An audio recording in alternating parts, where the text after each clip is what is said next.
نشے کے عادی مرد و خواتین کا علاج کیسے کیا جاتا ہے؟ اسلام آباد میں موجود the new life rehab and psychiatric centre میں جاننے کے لیے چلتے ہیں، جہاں دواؤں کے ساتھ دینی تعلیم کے ذریعے نشے کے عادی لوگوں کا بہترین علاج ہوتا ہے۔ اردو پوائنٹ کی ویڈیوز دیکھنے کے لیے ہمارا چینل سبسکرائب کیجیے اور بیل کے آئیکن پر کلک کیجیے تاکہ آپ ہماری تمام آنے والی ویڈیوز سے باخبر رہ سکیں۔ السلام علیکم، آپ دیکھ رہے ہیں اردو پوائنٹ، میرا نام دانش حسین۔ اس وقت میں موجود ہوں Islamabad the new life rehab and psychiatric centre, جہاں پر نشے کے عادی لوگوں کا علاج کیا جاتا ہے، نہ صرف سائنٹیفکلی بلکہ اسپرچولی بھی، اور اس کے علاوہ نفسیاتی مریضوں کا بھی علاج کیا جاتا ہے۔ یہ ایک ایسا ادارہ ہے جہاں بیرون ملک سے بھی مریض آتے ہیں اور ان کی آئیڈینٹی کو سیغہ راست میں رکھا جاتا ہے۔ نشے کے عادی لوگوں کا علاج کس طرح سے کیا جاتا ہے، کتنا دورانیہ ہے، اگر کسی کا کوئی مریض ہے تو کیسے ان سے رابطہ کیا جائے، آئیے ان سے ملاقات کرتے ہیں۔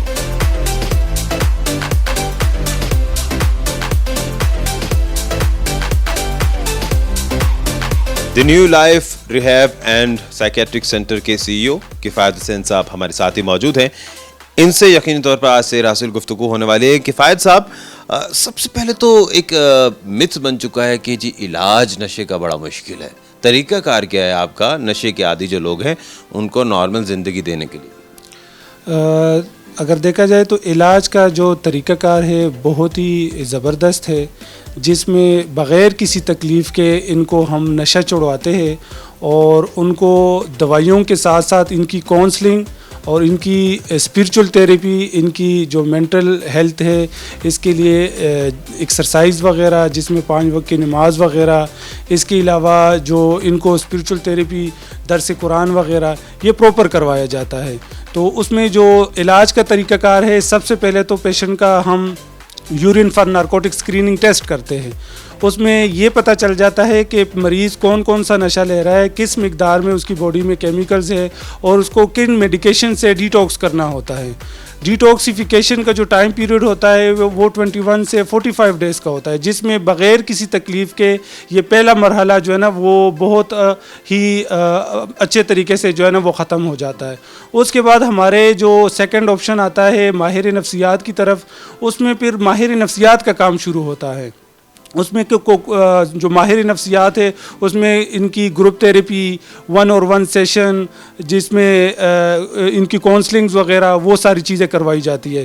اس کے ساتھ ساتھ جو 5 وقت کی نماز، جو اسپرچول تھیراپسٹ ہے، عالم دین ہے، وہ ان کا جو ہے نا پراپر 5 وقت کی نماز، درس قرآن اور قرآن پاک کی تلاوت کروائی جاتی ہے۔ خاص طور پہ ان کی جو نماز ہے وہ ٹھیک کروانی، ماں باپ کے حقوق، بہن بھائی کے حقوق، حقوق اللہ، حقوق العباد، اور یہ ساری چیزیں سکھائی جاتی ہے۔ اس کے بعد نشے کے حوالے سے بھی ان کو درس دیتے ہیں کہ نشہ حرام ہے، آپ نے ان سے جو ہے نا نشے کو کیسے شکست دینی ہے اور اپنی جو ہے نا علاج کے بعد کیسے اپنی نیو لائف گزارنی ہے۔ ان کی ول پاور کے لیے نفسیاتی ڈاکٹرز کا کردار کتنا اہم ہے؟ جی بہت زیادہ اہم ہے، کیونکہ شروع میں تو دوائیوں کا رول ہوتا ہے، اس کے بعد جو سب سے اہم رول ہوتا ہے وہ سائیکولوجسٹ کا ہی ہوتا ہے، جس میں وہ بہت زیادہ محنت کرتے ہیں اور ان کی جو یوں سمجھے کہ ان کی برین واشنگ، اس میں ان کو ایسے سکل سکھاتے ہیں جو یہ باہر جا کے وہ ٹیکنیکس اپلائی کرتے ہیں اور اس سے یہ نشے سے دور رہ سکتے ہیں۔ کتنے ڈاکٹرز ہیں جو اس سینٹر میں کام کر رہے ہیں، اپنے سروسز دے رہے ہیں؟ تقریباً اس ٹائم تو ہمارے پاس 5-6 ڈاکٹرز ہیں، جس میں ہمارے ہیڈ ہے ڈاکٹر سید علی اظہر جو کنسلٹنٹ سائیکیٹرسٹ ہے، اور اس کے علاوہ ڈاکٹر شازیب صاحب ہے، ڈاکٹر عبداللہ صاحب ہے، ڈاکٹر سمیرہ ہے، سمیع اللہ صاحب ہے، اس کے علاوہ پیرامیڈیکل سٹاف ہے، عالم دین ہے 2، اور تقریباً ہمارا 30-35 جو ہے نا وہ پورے پروفیشنل کی ایک مکمل ٹیم ورک ہے۔ نفسیاتی مریض یا پھر ایک نشے کا عادی مریض، ان کو ٹائم کتنا لگتا ہے ریکور کرتے ہوئے نارمل زندگی کی جانب؟ دیکھا جائے تو 2 طرح کے مریض ہوتے ہیں، ایک ہوتا ہے یوزر اور ایک ہوتا ہے ایڈکٹ۔ اب یوزر اور ایڈکٹ میں کیا فرق ہوتا ہے؟ یوزر جو ہوتا ہے وہ کبھی کبھار وہ نشہ کرتا ہے، اس کا علاج تو میں آپ کو بتاؤں گا کہ آؤٹ ڈور بھی ممکن ہے۔ اس کے علاوہ جو ایڈکٹ ہے اس کے لیے جو علاج ہے وہ 45 سے 90 ڈیز یہ مسٹ ہونا چاہیے، جس میں 45 ڈیز اس کی میڈیکیشن اور 45 ڈیز ان کی کاؤنسلنگ جو ہے نا وہ کروائی جاتی ہے۔ اس کے علاوہ جو نفسیاتی مریض ہے وہ ڈیپینڈ کرتا ہے کہ ان کی بیماری پہ، اگر ڈپریشن ہے انیشلی سٹیج ہے تو وہ کاؤنسلنگ کے ذریعے اور میڈیکیشن کے ذریعے ان کا علاج یہاں پہ آؤٹ ڈور گھر پہ ممکن ہے۔ لیکن اگر بیماری کرونک ہے، مطلب یہ کہ وہ مینیا میں ہے، تو وہ ان کا یہاں پہ وہ دوائیاں گھر پہ نہیں لیتا، تو وہ تقریباً یہاں پہ 4 to 6 منتھ بھی شیزوفرینیا کے پیشنٹ کو لگ سکتا ہے۔ خاص طور پہ مسکنسیپشن یہ ہے کہ جو نشے کے عادی لوگ، ان کا علاج بڑا مشکل ہوتا ہے، بڑی تکلیف والا اور بڑے رکت انگیز قسم کے صورتحال ہوتی ہے۔ کیا حقیقتاً ایسا ہی ہے یا علاج بڑا آسان ہے؟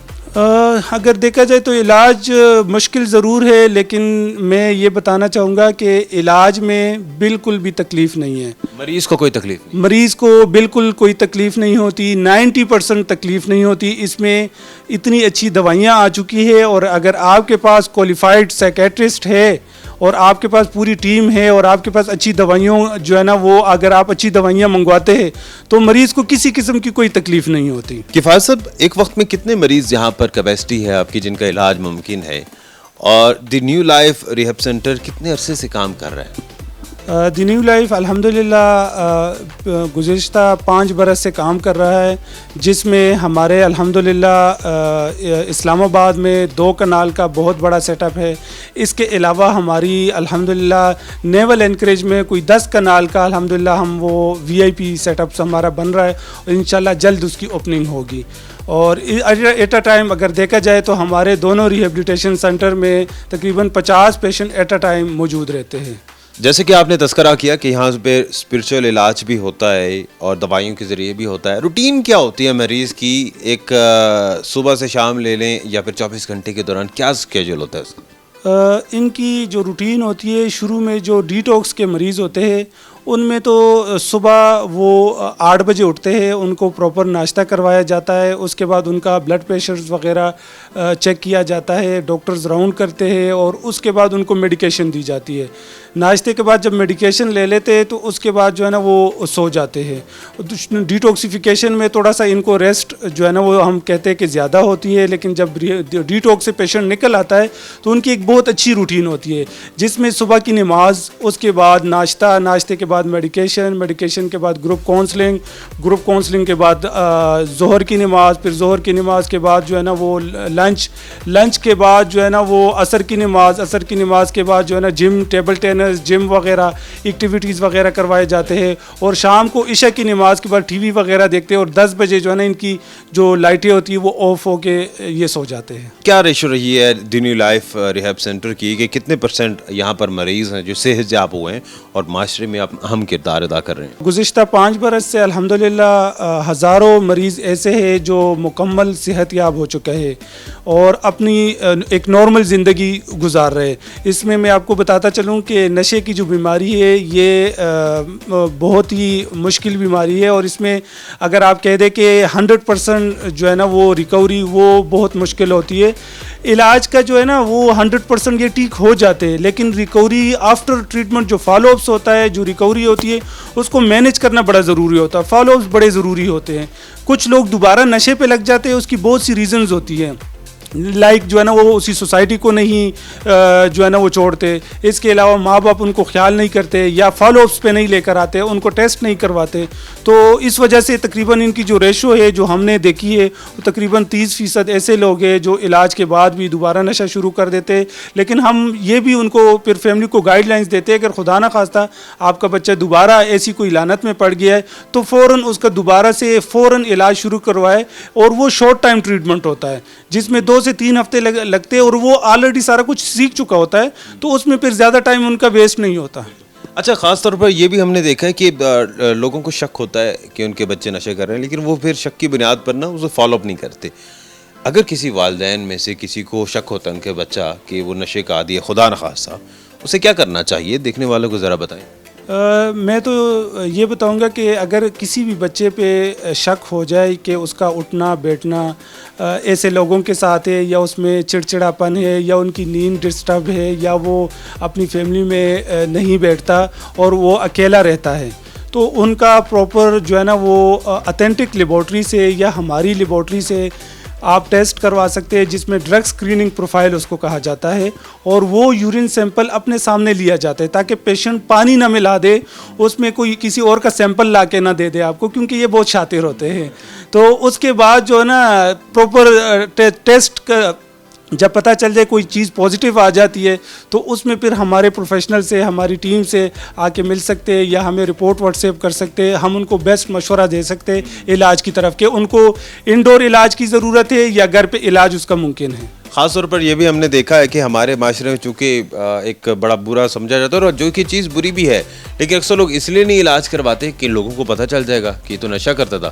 تو کیا ایسا کوئی پیشنٹ جو اپنا نام سیکھے راز میں رکھنا چاہتا ہو, یا ایسی فیملی ہے جن کے ساتھ بیچاروں کے ساتھ یہ معاملہ ہو گیا, تو کیا آپ ان کی تمام آئیڈینٹی کو کانفیڈینشیل رکھتے ہیں؟ جی ڈیفینیٹلی, یہ تو سب سے اہم سوال ہے, کیونکہ آج کل جو میں بتاؤں کہ خواتین اس چیز سے بھی گھبراتی ہے, اور اگر دیکھا جائے تو خواتین کا بھی جو ریشو ہے وہ تقریباً 30% ہے. تو اس میں ہم مکمل رازداری کے ساتھ مکمل یہ جو بایو ڈیٹا ان کا ہوتا ہے, ان کی فیوچر میں کسی قسم کا کوئی نقصان نہیں ہوتا. ہم ان کا جو بایو ڈیٹا ہے وہ علاج کے بعد ڈسٹروائے کر دیتے ہیں. ہم کسی کو یہ نہیں بتاتے کہ یہاں پہ کوئی مریض آیا ہے یا اس کا علاج ہوا ہے. تو میں تو یہی کہوں گا کہ دیر نہ کرے, یہ نہ ہو کہ بہت دیر ہو جائے, تو اپنا علاج کروائے.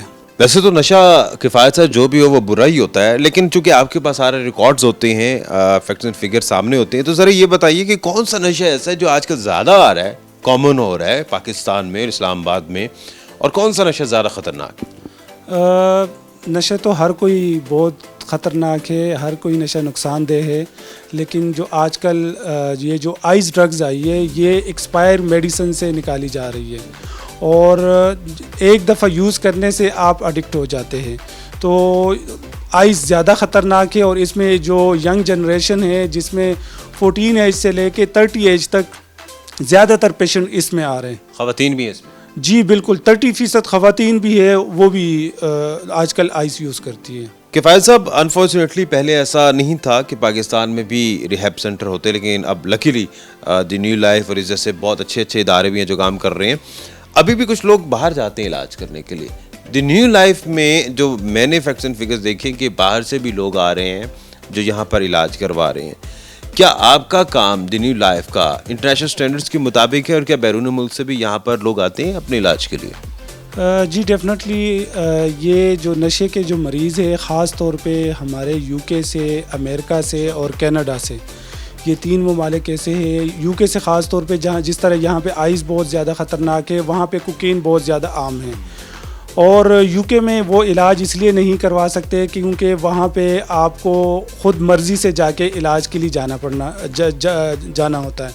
تو اس لیے وہ اسلام آباد پاکستان کا رخ کرتے ہیں, اور یہاں پہ ان کو ہمارے پاس اگر الحمدللہ UK سے بہت سے پیشنٹ ریکور ہو کے گئے, اور اس میں جو ہے نا ریفرنس سے بہت سے پیشنٹس اب آتے ہیں کیونکہ وہ ٹھیک ہو گئے ہیں, اور وہ ہمیں پیشنٹ ریفر کرتے ہیں. ابھی بھی الحمدللہ UK سے بھی پیشنٹ ہے, اور امریکہ سے بھی ہے, کینیڈا سے بھی ہے.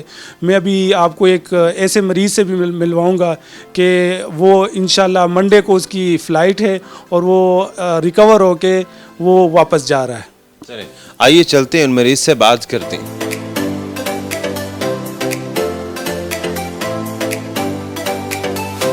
اس وقت ایک مریض جو اب صحت یاب ہو چکے ہیں, نارمل زندگی گزار رہے ہیں, برطانوی نژاد پاکستانی ہیں.